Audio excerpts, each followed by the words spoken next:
Hello viewers, this is Mansoor Ahmad Chacha, advocate high court. Hope कि आप लोग ठीक होंगे। आज हम एक और टॉपिक पढ़ेंगे।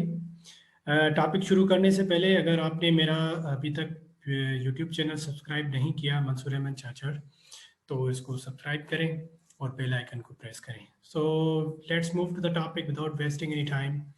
आज हम जो टॉपिक पढ़ेंगे वो है section 11 of civil procedure code 1908। ये सेक्शन 11 है रेस जुडिकाटा।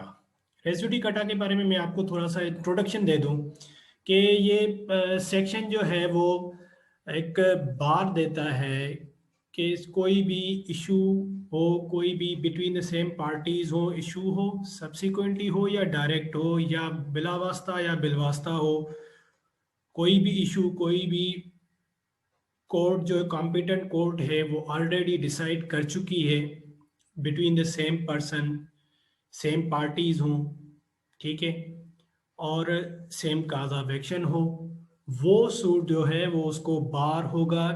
सेम वो सूट जो है फिर किसी कॉम्पिटेंट कोर्ट में नहीं सुना जा सकता, ना ही डिसाइड किया जा सकता है। Let's move to the institute के लैंग्वेज ऑफ द इंस्टीट्यूट हमें ये क्या कह रहा है section 11। And no court shall try suit or issue in which the matter directly and substantially in the issue has been directly and substantially in issue in a former suit between the same parties or between parties under whom they or any of them claim litigating under the same title in a court competent to try such subsequent suit or the suit in which such issues has been subsequently raised and has been heard and finally decided by such court. No court, कोई भी court ऐसा suit नहीं सुनेगी या उसको try करेगी या adjudicate करेगी कि वो मसला डायरेक्टली या सब्सटेंशियली इशू जो है वो ऑलरेडी फार्मर सूट में सेम पार्टीज या parties in which whom they are any of them claim, ठीक है, litigating under the same title, या जो अभी सेम टाइटल में है वो अभी उसमें वो चैलेंज किया गया है सूट, वो ऑलरेडी उसी पार्टी ने पहले से ही किसी कोर्ट में वही मसला पहले से ही डिसाइड किया गया है, क्लेम थी, डिफेंड था, जो भी था, कोई भी और डिसाइड हो गया है, उस पर हर्ड किया गए हैं, यानी एडजुडिकेट किया गया है, तो वो क्लेम या डिफेंस या मसला या सूट जो है फिर से नहीं सुना जाएगा किसी भी कोर्ट में। अब इसकी एक्सप्लेनेशंस में आएंगे। पहली एक्सप्लेनेशन क्या कह रही कि द एक्सप्रेशन फार्मर सूट, ये फार्मर सूट क्या है? Farmer suit shall denote a suit which has been decided prior to the suit in question whether or not it was instituted prior thereto, ठीक है। Farmer suit, ये जो पिछली suit जो है वो पहले से ही डिसाइड किया गया है, उस सूट को हम फार्मर सूट बोलेंगे जिसका क्वेश्चन जो है अभी रेज किया जाएगा इस सूट में कि ये सूट पहले से ही as a former suit decide किया गया है या नहीं। सेकंड, यानी ये इसमें doctrine of res judicata apply किया जा रहा है। सेकंड क्या होगा एक्सप्लेनेशन?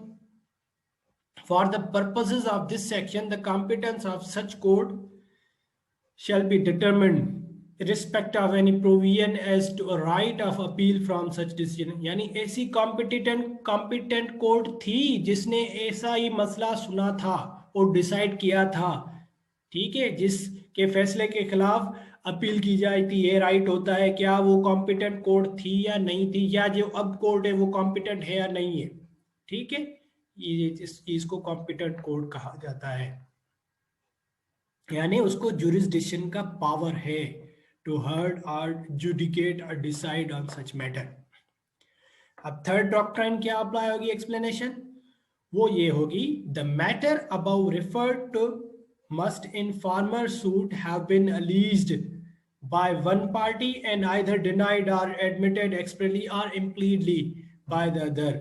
वो मैटर जो है वो फार्मर सूट में एक पार्टी ने उठाया था और अगली किसी पार्टी ने उसको डिनाई किया था या एडमिट किया था। ठीक है, ये चीज हुई थी या नहीं हुई थी फार्मर सूट में, ये भी देखा जाएगा। Fourth, any matter which might and ought to have been made ground of defense or attack in such farmer suit shall be deemed to have been a matter directly and substantially in a issued such suit. ऐसा कोई मसला जो अभी उठाया जा रहा है वो प्रीवियस सूट फार्मर सूट जो डिसाइड किया गया है उसमें एज अ डिफेंस और एज अ क्लेम और एज अ अटैक उठाया जा सकता था, डायरेक्टली और इनडायरेक्टली और सब्सटेंशियली। ठीक है, जो उस इशू में ही किया जा सकता था लेकिन उन्होंने नहीं उठाया, वो भी अब नहीं उस पर डिसीजन होगी, उसको राइट वो चला जाएगा। ठीक है, explanation number 5, any relief claimed in the plaint which is not expressly granted by the decree shall for the purpose of this section be deemed to have been refused. ऐसी claim जो plant में पहले से ही farmer suit में की गई हो और उसमें डिक्री जो है वो रिफ्यूज की गई हो, उसमें ग्रांट ना की गई हो, तो ऐसी भी प्लान में शामिल नहीं की जाएगी, ऐसा रिलीफ क्लेम नहीं किया जा सकता। इस पे भी doctrine of res judicata apply होगा। अब एक्सप्लेनेशन 6 है, where persons litigate bona fide in respect of public और of a private right claimed in common for themselves or others, all persons interested in such right shall for the purpose of this section be deemed to claim under the person so litigating. ऐसा claim जो किसी person ने as a public right और private right claim किया गया है अपने लिए, for themselves, common for themselves और अदर्स, तो उस राइट के लिए कोई भी अप्लाई करेगा तो इस सेक्शन के तहत उसकी भी क्लेम एज अ लिटिगेंट, जो इसने पहले लिटिगेट बोनाफाइड कर रहा है वो भी उसमें उसकी इनकी पर्सन्स की क्लेम भी शामिल हो जाएगी। ठीक है, तो ऐसी कोई क्लेम भी पहले से यानी रिफ्यूज की गई हो और फिर बाद में आ रही हो तो वो भी उस पर भी doctrine of res judicata apply होगा। होप कि आपको ये कॉन्सेप्ट समझ में आ गया होगा। नेक्स्ट वीडियो में फिर मिलेंगे। काइंडली मेरा चैनल सब्सक्राइब करें और बेल आइकन को प्रेस करें। Thank you so much. अपना ख्याल रखिएगा। Good bye.